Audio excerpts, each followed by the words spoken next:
CATIA V5, let's take a look at how we can quickly zoom in and zoom out within various elements. So if I'm going to hold down the scroll button, we're going to see that this will give us the pan, and afterwards if I will click once on the right click, we're going to see that we can zoom in and zoom out by either moving the mouse forward or towards us. Now this can be a little bit tricky. For example, over here, if I want to zoom in over here on this turret, initially I should pan and only afterwards zoom in. Or for example, over here in the front, I initially need to pan and afterwards zoom in.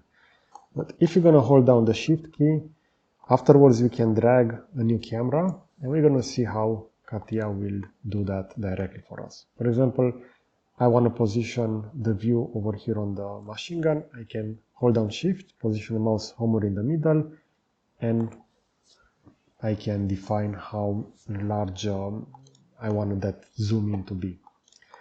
For example, over here on the back, we're going to see some elements. We can define how much we want to zoom in, and we can also change the perspective. So if I'm going to also rotate the mouse, we're going to see how we have the possibility to control that camera.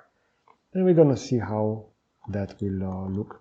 For example, I want to now make a camera that will look onto this top side.